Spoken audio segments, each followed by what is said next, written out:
Hey guys, this is Jake Eldridge with the Davis Catalano Real Estate Group at Realty One Group Eminence. Today I wanted to talk a little bit about the offer when you find that picture perfect home. A lot of people wonder what's next after you find the home. So I'm going to go over the offer and acceptance agreement step by step here. Obviously, first things first, you need to determine with your realtor the purchase price on what you want to offer as your payment for that home to the sellers. Next is the earnest money deposit. The earnest money deposit is what you as a buyer are putting up in good faith to show that you are serious about purchasing the home. Right now, it's typically ranging from $500 to $1,000, I would say, for most transactions that I see. Now, with that earnest money deposit, people often wonder, what entails with that deposit. Essentially, when you put that money up, it is held by the title company, and you would go into the purchase with inspections being necessary. So you can pay for those inspections out of pocket, or you can bill those to escrow. Keep in mind that if it is billed to escrow, that earnest money deposit will be refunded to you if you back out of the purchase minus those buyer incurred expenses. The expenses, again, are usually due to inspections. So just keep that in mind when you do put up that earnest money deposit. Now, should you get the inspections done and everything is good and you have billed it to escrow, then that becomes a part of your closing costs. And the $1,000 or $500 or whatever the earnest money deposit might be would then be included in the purchase price. So whatever you're financing, you would essentially subtract that $1,000 because it's going to go towards the purchase price. Now, the next thing is you do have, if you're not paying cash for the purchase of the house, a time frame that needs to be established for you to lock the loan terms in place. So that is very important to understand. Also, you need to establish when the close of escrow is going to be. So there will be a specific date that you would like to have escrow closed and be able to move into that new home. So some of the other contingencies along with that are the loan application requirements. You have 5 days to have a loan application turned into the lender that you will be using. Also, there are appraisal contingencies as well. This is the time frame that you have or your lender has to obtain an appraisal on the home that you want to purchase. Usually it is a requirement of the lender to make sure that you are offering a fair price on the home and that it is, in their opinion, going to be worth the investment in giving you the loan. So just keep that in mind. Again, you do have the loan contingencies as well, in which you have to have everything free and clear with your lender.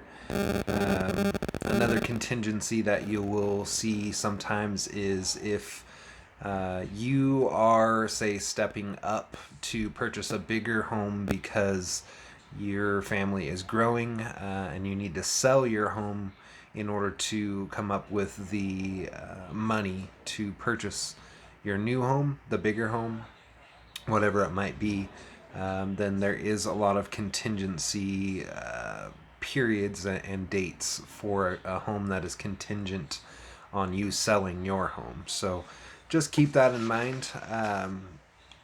Now, something else you might see is if you are purchasing a home that is in a homeowners association, it is also known as a common interest community. There is a resale package. Once you have that, you have 5 days to review that and let the sellers know that you wish to proceed or cancel that transaction. So definitely make sure you're staying on top of that, because that time frame comes and goes very rapidly. Something else that you might take into consideration, and that is within this offer and acceptance agreement, is if there's any bonds or assessments on the property that you want to purchase. You need to negotiate whether you're paying for that or the sellers are paying for that, or if you're going to split it equally. There are definitely different options within there. Circling back around to the inspections, you will get what they call an SRPD, or a seller's real property disclosure form. Essentially, this lets you as the buyer know of any issues that the seller is aware of, that you want or legally have to have disclosed to you.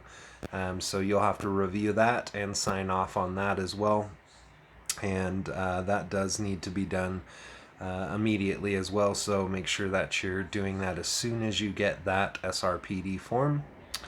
Now let's talk a little bit about the title and closing costs. This is kind of where you would get some of your ability to negotiate.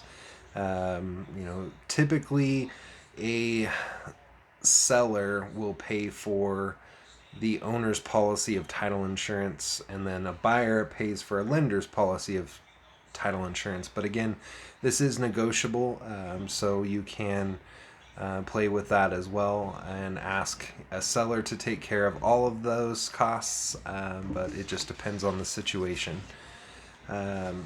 Next, we should talk a little bit about the home warranty. Now, this is different than home insurance.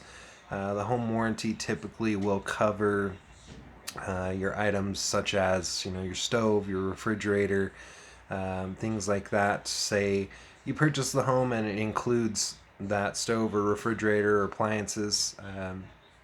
Week after you move in, that stove or refrigerator stops working. If you purchase that home warranty, oftentimes you only pay a deductible. They send somebody out to take a look to see if it can be repaired. If it is unrepairable, then they will actually put in a new one. So it is definitely worth paying for that home warranty. You can either pay that out of pocket or bill it to escrow, and pay it with your closing costs at the time you sign.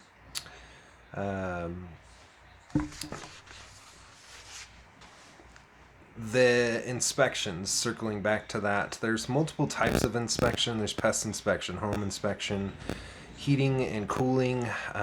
Sometimes a survey can be done if you want that.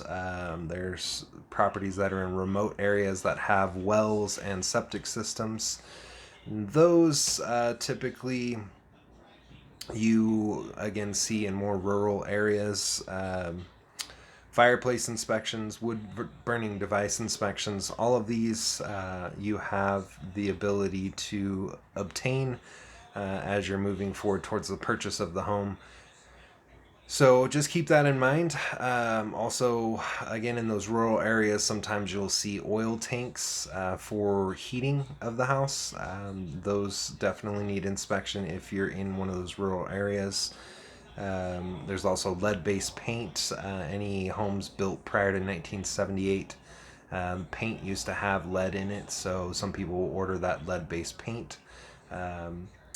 Radon as well is a test that can be done when you choose your inspections. So you have the ability to choose all of these, and just talk it over with your realtor on which ones you want to obtain. Next, let's talk about after the home inspections. You get that back, and there is a section within the offer where you ask the seller to pay for a certain amount of repairs. So you need to, based on the home inspections, kind of determine what you feel the seller should pay for.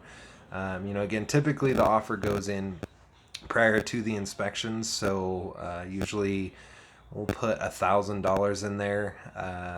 If you get the inspections back and you need to increase that, you can always send them a counter offer and say, based on the inspections, we want the sellers to pay for additional money in repairs. Or you have the ability to back out. Again, if you do back out for a reason due to inspection, then you do get the refund of that earnest money deposit minus any expenses. So if you did order a home inspection, then you build it to escrow, the home inspector does need to get paid. So the title company would give you a refund minus that expense. And again, that is if you built it to escrow and did not pay out of pocket. Now, also re-inspections come into play as well.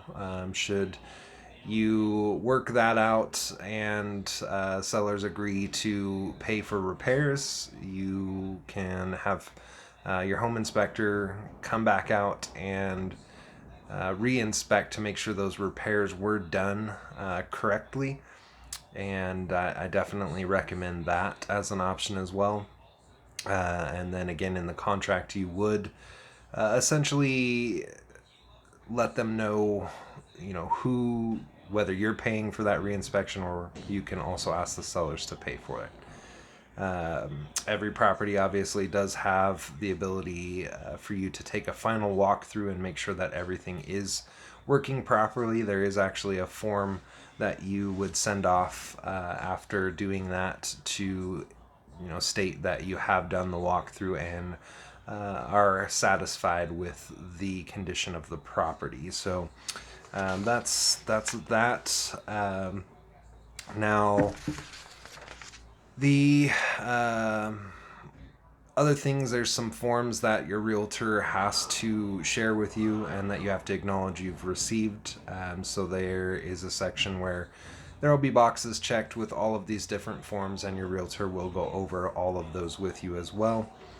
And that is about that for the offer and acceptance agreement. Please, if you like this video, be sure to click that like button, and you can always follow me as well for continuous videos like this if you found it valuable. If you are looking to buy or sell your home, I am definitely happy to help, and you can reach out to me on my cell phone 7 days a week at 775-378-4976, or you can email me at jakeeldridge32@gmail.com. There also is a button that you can click on to send me an instant message from Facebook as well. So be sure to do all of the above. All right, thanks for watching. I hope you have a great day.